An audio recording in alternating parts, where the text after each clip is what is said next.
Good evening.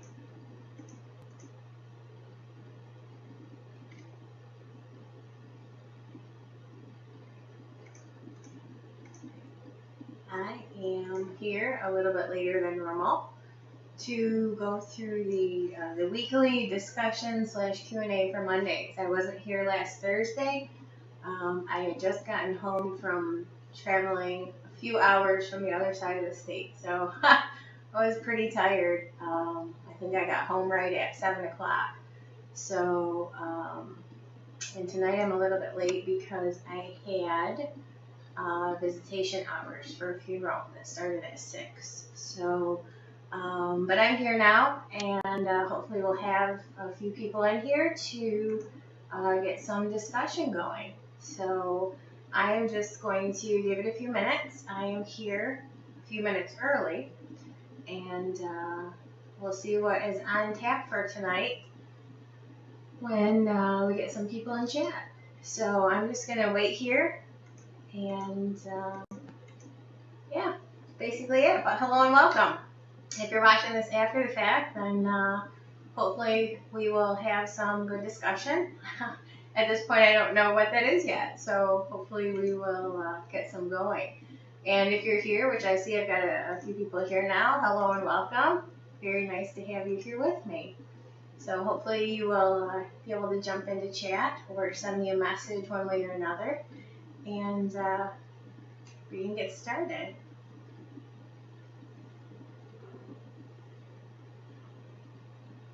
Got my little friend in here with me.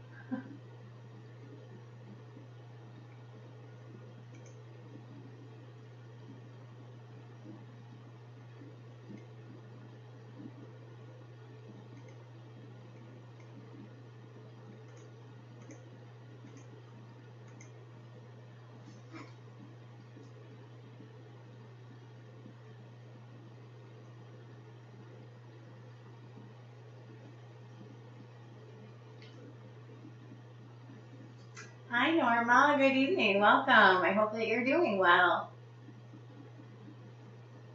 Very nice to see you in here. And everybody else who's here too.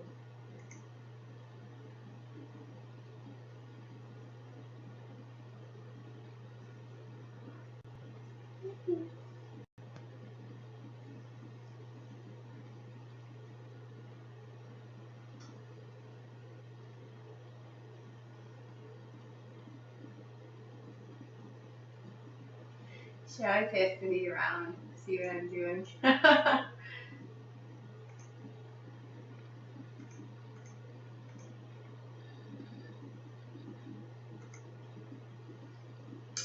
So if there's anything on your mind, just let me know. Like I said, this is pretty much open for whoever wants to, get any discussion started, and I will see if I'm able to discuss it.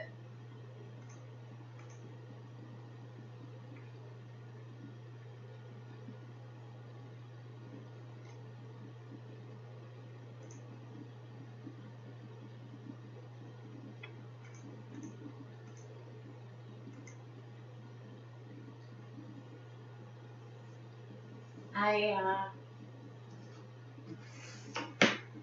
guess I can probably tell you what I'll be working on next.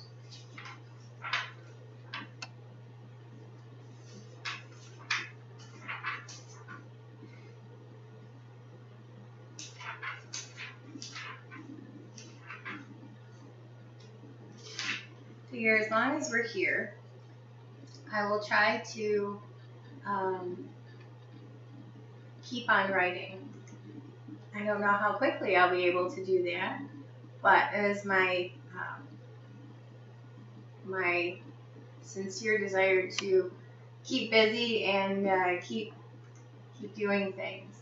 So I have started a series called a written series, and it's shorter than normal. So I think typed out it was about 40 pages, and I didn't put it on in paperbacks. It's too short.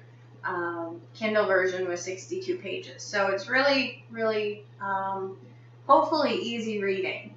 But what I decided to do was, and I kind of didn't realize what I was getting myself into when I picked the first thing to go through. It wound up opening my eyes to things that I hadn't previously known or realized. So that is why I do this, why I study and why I share it, because I'm always interested in learning new things. So 2 Thessalonians 2, 1 through 12, completely not what I thought it was about, but a really, really important lesson to learn in going through that about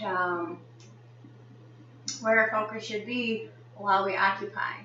And so I was very happy that I wound up going through that.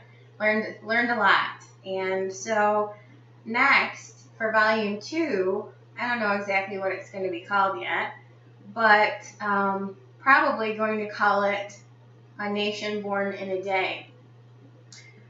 There is a lot of speculation about what that means, but I think the bulk of people probably, and I don't know, I'm just speculating with this, think that it has to do with Israel being regathered back into her land in 1947-48. And we're going to go through that and see what it is about.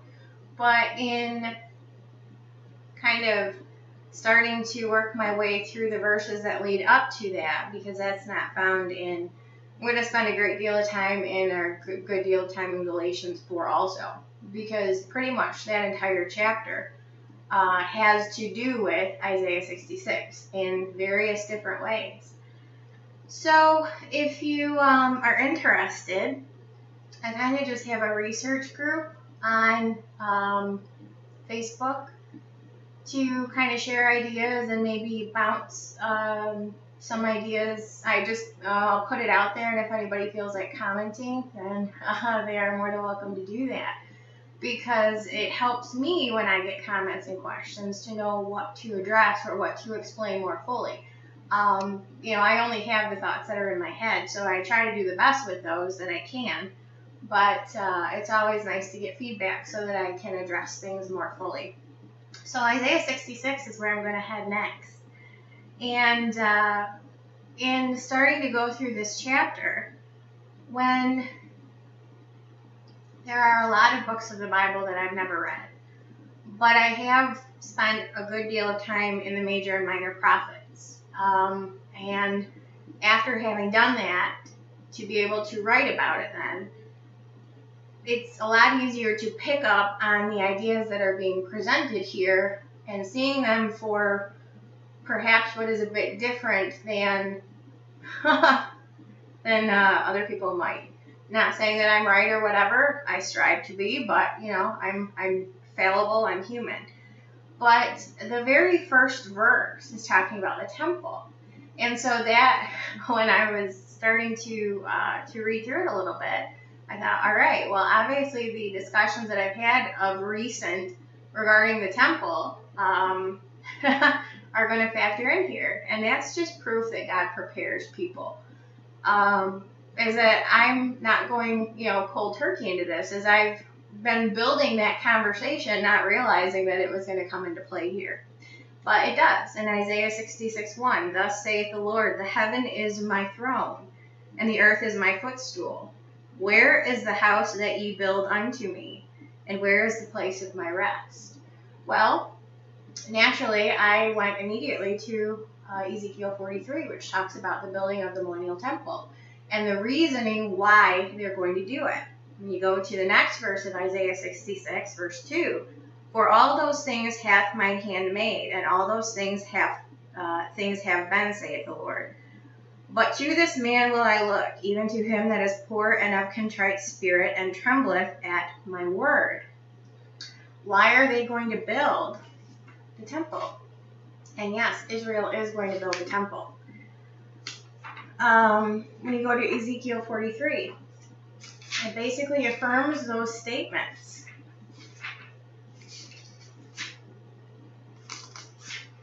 But we're not yet in the millennium.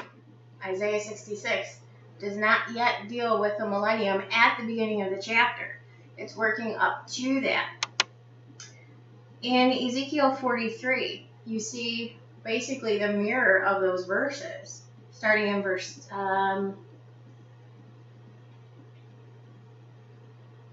6. And I heard him speaking unto me out of the house, the temple. And the man stood by me, and he said unto me, Son of man, the place of my throne, and the place of the soles of my feet, where I will dwell in the midst of the children of Israel forever, and my holy name shall the house of Israel no more defile, neither they nor their kings by their whoredom, nor by their carcasses of their kings in their high places, in the setting of their threshold by my thresholds, and their post by my posts, and the wall between me and them. They have even defiled my holy name by their abominations that they have committed, wherefore I have consumed them in mine anger. Now let them put away their whoredom and their carcasses of their kings far from me, and I will dwell in the midst of them forever. Thou son of man, show the house to the house of Israel, that they may be ashamed of their iniquities, and let them measure the pattern. And if they be ashamed of all that they have done, show them the form of the house, and the fashion thereof, and the goings out thereof, and the comings in thereof, and all the forms thereof, and all the ordinances thereof, and all the forms thereof, and all the laws thereof, and write it in their sight, that they may keep the whole form thereof, and all the ordinances thereof, and do them. So, that's basically what's in view here. Thus saith the Lord, the heaven is my throne, the earth is my footstool. Where is the house that ye build unto me? Where is the place of my rest? Well, naturally, we know that Jesus is going to rule and reign from Jerusalem, specifically from the temple. So he's asking, where is this house that I'm going to rest in, that I'm going to rule from? And you're going to build it for me. Why are you going to do that? Well, you go to Ezekiel 43. If you feel ashamed of what you've done and you feel contrition, then you're going to do this so that I can dwell in the midst of you. For all those things hath mine hand made, and all those things have been, saith the Lord. But to this man will I look, even to him that is poor and of contrite spirit, and trembleth at my word. So then, when you go to the next few verses, he's talking about what's going to happen during the 70th week. So then the question then becomes, well, is the millennial temple from Ezekiel different than the tribulation temple that we see in Revelation 11? No, it's not. In Revelation 11, we see the temple being referred to as, and there was given me a reed like unto a rod, and the angel stood, saying, Rise and measure the temple of God. Well, naturally, we have to look at this from a dispensational viewpoint. Right now, and I talked about this in the last video, so like I said, it was kind of preparing me to write this, not really knowing that I was going to need to, but happened all the same. So he says, Rise and measure the temple of God. Well, in what I discussed in the previous video I went through, the dispensational aspect of the physical versus the spiritual temple back to a physical temple in the 70th week. In Matthew 23, what did Jesus say to the Pharisees? Your house will be left unto you desolate. So he says, your house, not my Father's house, like he had referred to it during his time on earth when he was teaching and preaching and all that. It was 3.5 years. He referred to it as my Father's house, drove the money changers out and all of that because they were disrespecting his Father's house. And the very last thing he said to them before he walked away and prophesied in the first 2 verses of Matthew 24 that not one stone would be left upon another, referring to what would happen in 70 AD when the city and the temple were sacked. But he says, your house is left unto you desolate. Quite different from what we see here in Revelation. It's not referred to as a temple or their house or whatever. It's referred to as the temple of God. So he says, rise and measure the temple of God and the altar and them that worship therein. But the court which is without the temple leave out, and measure it not, for it is given unto the Gentiles. And the holy cities shall they tread underfoot 40 and 2 months, referring to the last half of the 70th week. So, it's interesting, because Isaiah 66 begins with essentially what's going to happen after the rapture of the church, the rebuilding of the temple. Where is the house that you build unto me? Well, why are they going to build it? Again, you go to Ezekiel and it tells why. If you feel ashamed and you feel contrite, do this so I may dwell among you. I may dwell in your midst. Well, when's that going to happen? 7 years after they rebuild the temple, when Jesus comes back, and then his millennial kingdom. So that's why Revelation is calling it the temple of God, because it may not happen for a period of years after that, but it will be the temple that is used by Jesus Christ in the millennial kingdom. That's why it's being called the temple of God. Very different again from how he last referred to the temple that existed when he was on earth the first time. Your house is left unto you desolate. So the first couple of verses in Isaiah 66 set us up for the rebuilding of the temple and the reasoning that it will be rebuilt. Again, Isaiah 66, 1 and 2 go back to Ezekiel 43, 7 through 12-ish or something like that. I don't have it in front of me anymore. But then you have what goes on during the 70th week in that temple.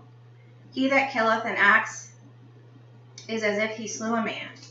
He that sacrifices the lamb, as if he cut off a dog's neck. He that offereth an oblation, as he offered swine's blood. He that burneth incense, as if he blessed an idol. Yea, they have chosen their own ways, and their soul delighteth in their abominations. Well, why? Why is he starting with saying, where's my temple? Where am I going to rest? But then all of the sacrifices and the offerings they perform at that temple, he's calling abominations. Why? Because Jesus is the final sacrifice for sin. They're rebuilding a temple thinking that they are in a messianic era that they're not in, but their hearts are sort of in the right place, but not really, because they're not accepting Jesus. They're accepting a false Christ in his place. And they are, because of their lack of acknowledgement of Jesus, they're in the 70th week to begin with. So they're building a temple that Jesus is eventually going to be a part of, but not for 7 years.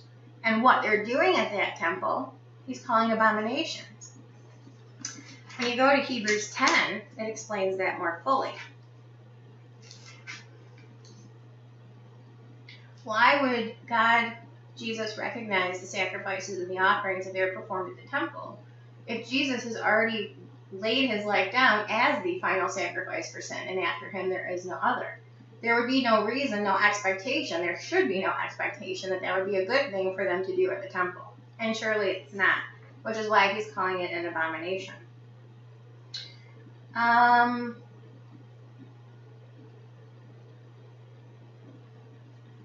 We'll start in verse 11. And every priest standeth daily ministering and offering oftentimes the same sacrifices, which can never take away sins. But this man, after he had offered one sacrifice for sins forever, sat down on the right hand of God from henceforth, expecting till his enemies be made his footstool. For by one offering he hath perfected forever them that are sanctified, whereof the Holy Ghost also is a witness to us. For after that he had said before, this is the covenant that I will make with them after those days, saith the Lord.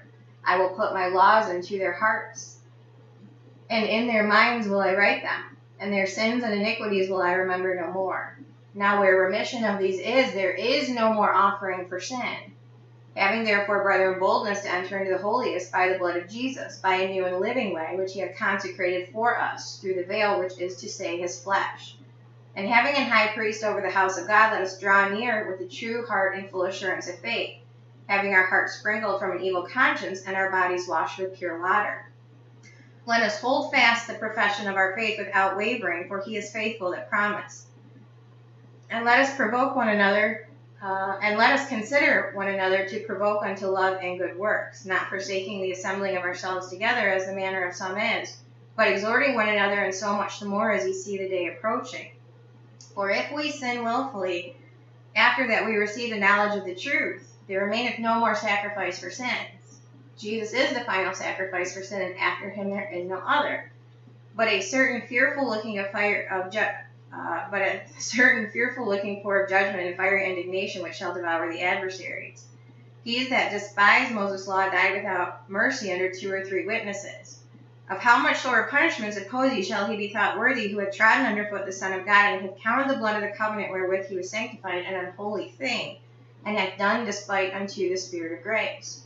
For we know him that hath said, Vengeance belongeth unto me, I will recompense, saith the Lord. And again the Lord shall judge his people, Israel. It is a fearful thing to fall into the hands of the living God. So when you go back to Isaiah 66, talking about the abominations that God considers the offerings and the sacrifices that they will be performing at this temple because they don't recognize Christ as the final sacrifice. So we'll go back to verse 3. He that killeth an ox is as if he slew a man. He that sacrificeth a lamb as if he cut off a dog's neck. He that offereth an oblation as if he offered swine's blood. He that burneth incense as if he blessed an idol. Yea, they have chosen their own ways, their soul delighteth in their abominations. I also will choose their delusions, and will bring their fears upon them, because when I called, none did answer, and when I spake, they did not hear. But they did evil before mine eyes, and chose that in which I delighted not. So you can kind of see the progression here. This is all temple-based. And what's the reason for this temple? Because Jesus, is eventually going to dwell there. But what's going to happen in the interim before he gets there? They're going to resume the sacrificial system and go back to the Mosaic law because they do not understand Christ. They do not recognize Christ was the final sacrifice for sin. And obviously we get keen insight into the way that God feels about this. Not good, that's for sure. Verse 5, Hear the word of the Lord, ye that tremble at his word. Your brethren that hated you, that cast you out for my name's sake, said, Let the Lord be glorified. But he shall appear to your joy, and they shall be ashamed. A voice of noise from the city, a voice from the temple, a voice of the Lord that rendereth recompense to his enemies. Well, that's a second coming thing. The enemies of God that go through Israel. Because what's the biggest slap in the face to God? Is getting his chosen people to worship someone else. To do something other than recognize Christ as the final sacrifice. Christ is their Savior. And so at the second coming, obviously Israel will have made a change in that to precipitate the second coming. You go back to Matthew 23:39, he says, You shall not see me henceforth until ye shall say, Blessed is he that cometh in the name of the Lord. So at that time, he's going to come and deal with everyone who was set against him during and did not choose for him during the 70th week. So again, verse 6, a voice of noise from the city. The Lord shall roar out of Zion and utter his voice from Jerusalem. The heavens shall shake, but the Lord will be the hope of his people and the strength of the children of Israel. That's from Joel 3. So a voice of noise from the city, a voice from the temple, a voice of the Lord that rendereth recompense to his enemies. And then you get to the 2 verses where people refer to the nation born in a day. Well, where have we been going up to this point? To the second coming, which is clearly in view in verse 6. Before she travailed, she brought forth.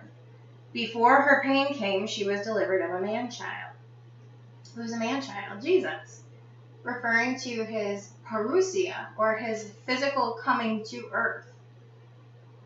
Before Zion travailed. Why?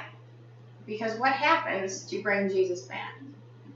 The Jews accept him as their Savior, as their Messiah. They call upon his name, and he will hear them. They shall say, he shall say, It is my people, and they shall say, The Lord is my God. That's what verse 7 is talking about, is the salvation of the Jewish nation. Who hath heard such a thing? Who hath seen such things? Shall the earth be made to bring forth in one day?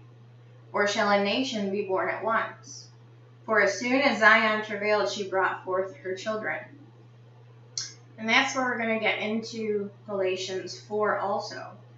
a nation born in a day. What does that mean? What is a nation? Is it talking about land? Israel, the Jews being brought back to their land? No, it's a nation of people. And it goes back to the very first time God covenanted with them regarding them being a nation of people. Exodus 19. In the 3rd month, when the children of Israel were gone forth out of the land of Egypt, the same day came they into the wilderness of Sinai, for they were departed from Rephidim, and were come to the desert of Sinai, and had pitched in the wilderness. And there Israel camped before the mount. And Moses went up unto God, and the Lord called unto him out of the mountain, saying, Thus shalt thou say to the house of Jacob, and tell the children of Israel, Ye have seen what I did unto the Egyptians, and how I bare you on eagle's wings, and brought you unto myself. Now therefore, if ye will obey my voice indeed, and keep my covenant, ye shall be a peculiar treasure unto me above all people, for the earth is mine. And ye shall be unto me a kingdom of priests and an holy nation. These are the words which thou shalt speak unto the children of Israel. Well, then you go to Jeremiah, where he's talking about the new covenant. Jeremiah 31. 31 through 34.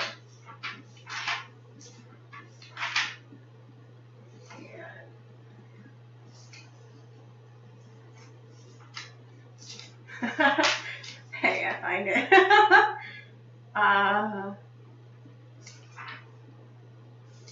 Yeah, sorry.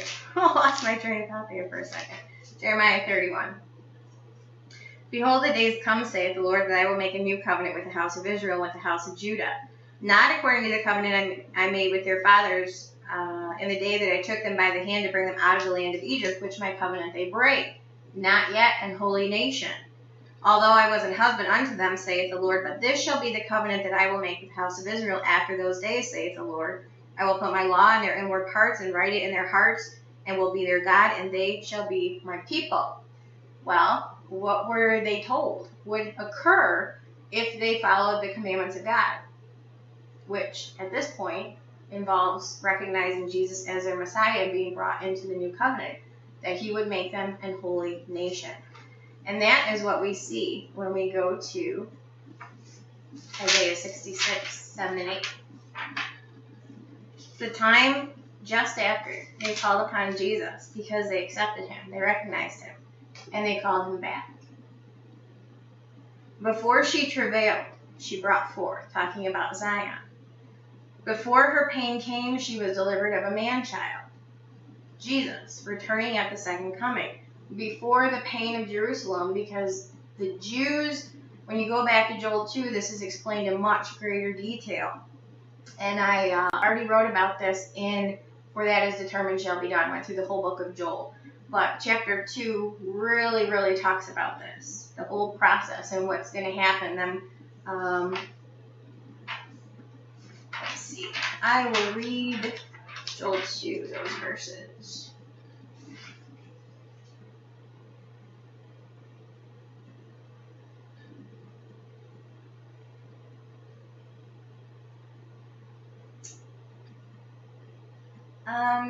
The first 9 verses of Joel 2 talk about the army that will be invading Jerusalem. And then verse 10, the earth shall quake before them, the heavens shall tremble, the sun and the moon shall be dark, and the stars shall withdraw their shining, and the Lord shall utter his voice before his army, for his camp is very great. For he is strong that executeth his word, for the day of the Lord is great and very terrible, who can abide it? But this is what happens just before that. Zion bringing forth her children. Therefore also now saith the Lord, turn ye even to me with all your heart, and with fasting, and with weeping, and with mourning, and rend your heart and not your garments, and turn unto the Lord your God. For he is gracious and merciful, slow to anger, and of great kindness, and repenteth him of the evil. Who knoweth if he will return and repent, and leave a blessing behind him, even a meat offering and a drink offering unto the Lord your God. Blow the trumpet in Zion, sanctify a fast, call a solemn assembly. Gather the people, sanctify the congregation, assemble the elders, gather the children, and those that suck the breasts. Let the bridegroom go forth out of his chamber, and the bride out of her closet. Let the priests and ministers of the Lord weep between the porch and the altar, and let them say, Spare thy people, O Lord, and give not thine heritage to reproach, that the heathen should rule over them. Wherefore should they say among the people, Where is their God? Then will the Lord be jealous for his land and pity his people. So, that's what Isaiah 66, 7 and 8 is talking about, that process of the salvation of the Jewish nation, and them recognizing him before the army from Joel 1 and 2 completely decimates them and the land. And the Lord will return to render a recompense upon those who stand against him. Not just stand against his people, but stand against him. So before Zion travailed, before it's utterly destroyed, she brought forth. Before her pain came, she was delivered of a man-child. Who hath heard such a thing? Who hath seen such things? Shall the earth be made to bring forth in one day, or shall a nation be born at once? Because this is a corporate acceptance thing. The entirety of Israel will recognize Jesus as their Savior and be born again in one day into the new covenant. Call him back, and he will render recompense to his enemies. For as soon as Zion travailed, she brought forth her children. So that's what that's about. And that's what I'm going to be writing about. Pretty much all of that. I'm not sure how far into Isaiah 66 I will go. But when you get to verse 10, Rejoice ye with Jerusalem, and be glad with her. All ye that love her, rejoice for her with her, and all ye that mourn for her. That ye may suck and be satisfied with the breasts of her consolations, that ye may milk out and be delighted with the abundance of her glory. For thus saith the Lord, Behold, I will extend peace to her like a river. It's a peace, second coming. And the glory of the Gentiles like a flowing stream. Then ye shall suck, ye shall be borne upon her sides, and be dandled upon her knees. As one whom his mother comforteth, so will I comfort you, and you shall be comforted in Jerusalem. So this is clearly a second coming thing, but it starts with the temple. And that goes back to, like I said, Ezekiel 43. But the temple is not used for the purpose during the 70th week, for the right purpose. It shouldn't even exist at all in the 70th week. But if the Jews had done what they should have in the first place, the 70th week would not have happened. Messianic era would have started if they had accepted Christ the first time, and they could have escaped all of this. But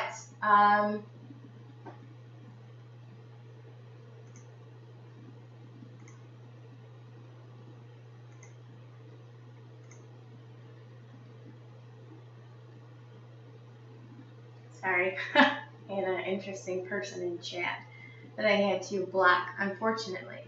So that's what I'm going to be writing about next. There's a lot to go through, especially with making the case for the temple, Ezekiel and Revelation and all of that stuff, because there are a lot of differing viewpoints about that. And the temple that people expect at this point, and this is different from that. The location is different from that. And Ezekiel's temple cannot be built on the Temple Mount because it's too small. It won't fit. The temple's too large for the Temple Mount. Temple Mount's too small. But that's not the right location anyway. There are fields of thought that the Jews would not accept a temple built anywhere else, but I don't see that Scripture supports that viewpoint. And honestly, it doesn't really matter how things look at the moment, because when things are meant to occur, and after Gog and Magog especially, we don't know exactly what the fallout from that will be. But I have every confidence that what needs to happen, when it needs to happen, will happen, and it doesn't matter if I'm able to understand the logistics of it. I don't see that the Tribulation Temple is any different than the Millennial Temple.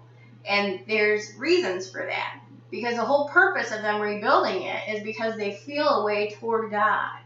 And they are, in the chapters directly, the very next chapter after Gog and Magog is the rebuilding of the temple. So, reasoning given, Isaiah 66 and Ezekiel 43. Again, it doesn't really matter if I can understand the logistics or the current political situation. All that's going to change. So that's all I need to know. Let's see. Sharon, hello. I believe Ezekiel temple is the millennial temple. Yes, that Yeshua builds. Zechariah 6:11-13 speaks of the branch, and he shall build the temple. That's talking about the spiritual temple, not the physical temple. The people of Israel.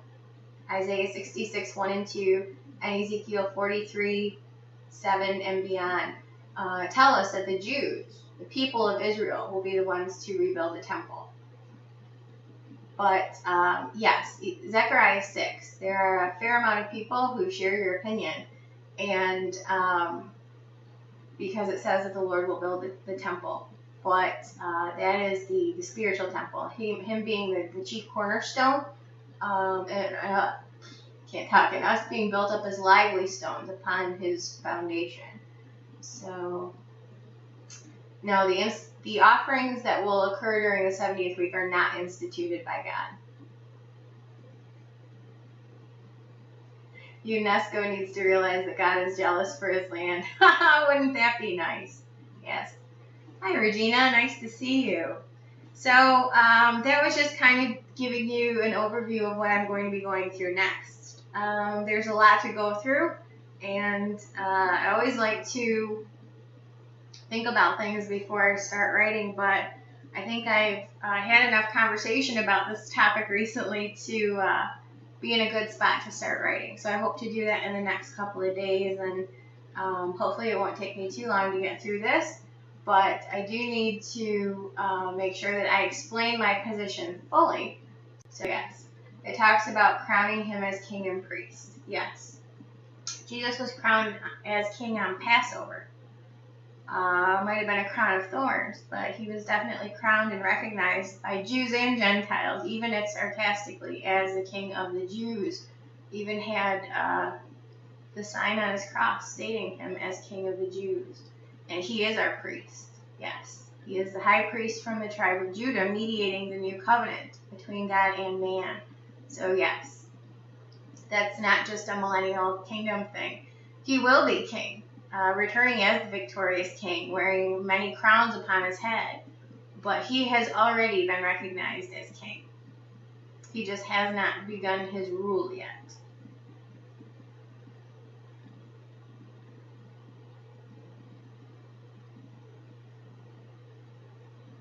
So, does anybody have anything else to talk about?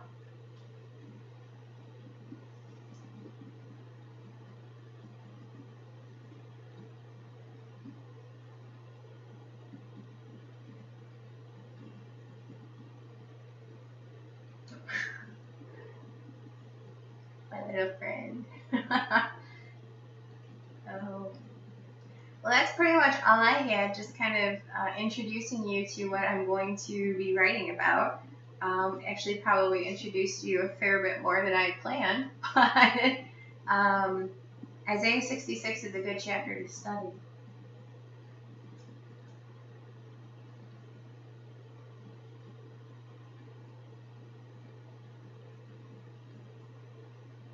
For behold, the Lord will come with fire, and with chariots like a whirlwind, to render his anger with fury, and his rebuke with flames of fire. For by fire and by his sword will the Lord plead with all flesh, and the slain of the Lord shall be many. So, yeah, definitely talking about the second coming in Isaiah 66. So, sure, Regina. Take a look at your comment right now.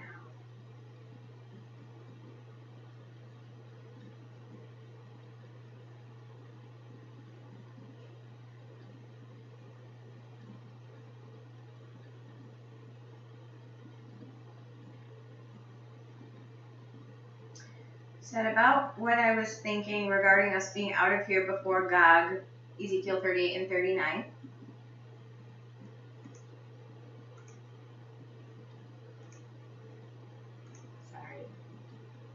apparently I'm getting a couple people on this new channel that probably don't need to be here. Spammers. Okay, about what I was thinking regarding us being out of here before God, Ezekiel 38 and 39. You have talked about timing before, so sorry for the repeat. No problem. But I was considering this today after somebody else brought up Ezekiel 13, 10, and 11. I am thinking the rapture happens, then the sealing of Revelation 7's 144,000 by an angel. Then Gog and his armies attack, and Ezekiel 38, God's judgment response. Not saying I've understood it, but this seems like how it would be rather than us seeing the start of Gog and Magog and then going home. I don't think we'll see the start of Gog and Magog. Given who Gog and his armies are, I believe they're all supernatural, so I don't believe we'll be here to see that. But in Revelation 6, after the 6 seals are opened, and I believe that all happens on the same day, back to back to back to back to back, because all of those things are open through the entirety of the 70th week, and they all kind of play off of one another. And also, when you get into the sudden destruction that occurs immediately upon confirmation of said covenant, then that explains your seals, all being open sequentially, but all at the same time. At the end of Revelation 16, Revelation 6, for the great day of his wrath has come, who shall be able to stand? You're then given glimpses of two different groups of people, the 144,000 that are sealed, but this is a progressive thing, because it says, and after these things I saw 4 angels, and they're saying, hold back the rest of stuff until the 144,000 are sealed, and then he heard the number of them that were sealed. After that, he beheld a great multitude in the throne room. Not that they just got there, they're already there, and they're already celebrating with their palm branches, being seen in the midst of the throne room with the Lamb and with God, and they're dwelling in his midst. That's the church. Not that it's sequential in nature, it's just a different part of a vision. There's two groups of people that can stand the wrath of the day of the Lord. One because they're sealed and protected on earth, 144,000, and the other because they've been removed from the earth altogether, the church, pre-trib rapture. So, other people have different opinions on who the second group of people in Revelation 7 is. That's my take on it. So I do not believe that the 144,000 are sealed before the 70th week starts, before Gog and Magog. I think that comes as a direct result of God's intervention and them understanding some things that they had not previously understood. But I think everything from Revelation 6 and forward is 70th week specific. The only difference being that one of the groups of people being seen in heaven is already there, and he's just observing them differently than he had previously in Revelation 4 and 5, which they were elders were shown representing them. So I do not think that the sealing of the 144,000 comes before the start of the 70th week, and I don't think it comes before Gog and Magog either. But that's just my take on it. So, what does Ezekiel 13 say that you were referring to? Ezekiel 13, 10, and 11. Because they have seduced my people, saying peace, and there was no peace. And one built up a wall, and lo, others daubed it with untempered mortar, saying unto them which daub it with untempered mortar that it shall fall. And there shall be an overflowing shower, and ye, O great hailstones, shall fall, and the stormy wind shall rend it. Yeah, I'm not sure. I'd have to study that before I was able to give you an answer. But, lots of difference of opinions about the 144,000 and the when and the how and the who, but that is my take on it.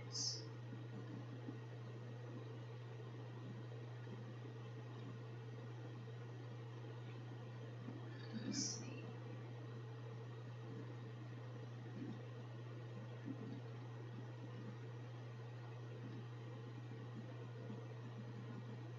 I'm not sure. Sorry. Yes, very exciting times we live in. Jesus is coming for us. Absolutely. Absolutely. And I feel very grateful to have been born in this day and age, in this time and place, to hopefully experience it live, live and in living color. So, anybody else?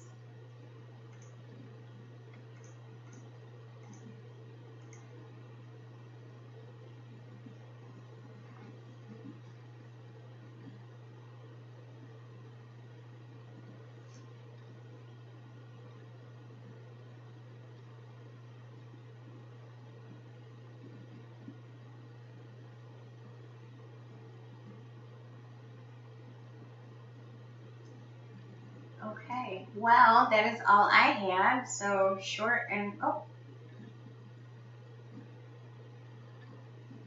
yeah, no problem. So that's all I had. So I will be back on Thursday, back at 7 p.m. Eastern Time.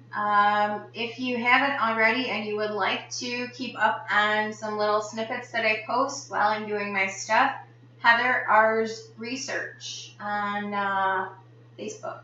Otherwise, I will post on Academia when I am all done. And Volume 1, if you haven't had a chance to see it, read it, whatever, talk about 2 Thessalonians 2, 1 through 12, called Departure, Desolation, Delusion, the 3 Ds of those verses. So, like I said, I learned a lot doing that, and I'm sure I'll learn more doing this. But these are going to be topics that I know are going to,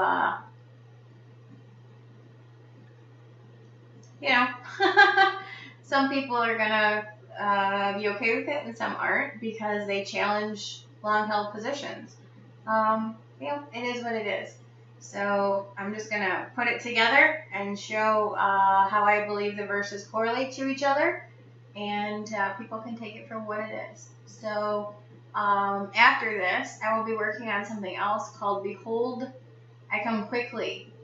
I'm not sure if I'll have a chance to get to something else between those two, but I will definitely be in September posting something called Behold, I Come Quickly.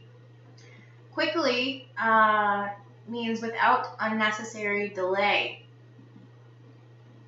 It means he's not tarrying. It means he's not deciding to take more time than is necessary. Because we have to recall that, we don't have to recall, everything has been predetermined. All these time frames and everything are predetermined. They're not moving, we're not trying to hit a moving target. It's it's standing still. And we are progressing toward these events daily. And one day will be the day. But there's not extra time built in. And we are nearing the end. That's what I've been, trying to research and stuff. Doesn't mean I've hit it. Doesn't mean I haven't. It just means I'm continuing to study until such a time when I am not able to do so anymore. But behold, I come quickly. It means without unnecessary delay. There's no extra time built in. Things will happen when they're supposed to happen, and they cannot and will not be delayed because there is no allowance for that. The second coming has a definite time, which means the 70th week has a definite time, which means the rapture of the church has a definite time. We just may not know what those times are, which is why people call it imminent. It's not imminent. It's just that we don't know when it is. So it could happen. We believe we're ready for it at any time. But that doesn't mean that it's a moving target. It just means we don't know what that day is. So I'm going to be going over that. Not challenging the doctrine of imminency. I'm ready every day. I don't believe it could happen at just any day. I just don't know what that specific day is. That's the difference. And so people guess, and, whatever. It's human nature to try to figure it out. At least for me, it's my nature to try to figure it out. And I don't know that I will. But that's why I'm not really focused on that day specifically. It's the timing of the end and then backing things up. That's where I've spent my focus, because the rapture happens before all of that. So that's something I'm going to be writing about in the future too. So having said that, thank you all very much for being here. As always, if you have comments or questions, please leave them. And if you have things for me to go through, please let me know that too. I will continue to show up as often as I'm able, as long as I have things to talk about. But I don't want to monopolize the time that I put out here for other people. So help me out, please. And I'll be back on Thursday, 7 p.m. Eastern Time, to do another one of these. And until then, I hope you all have a good rest of your evening and a great week. And thanks again for being here. Take care.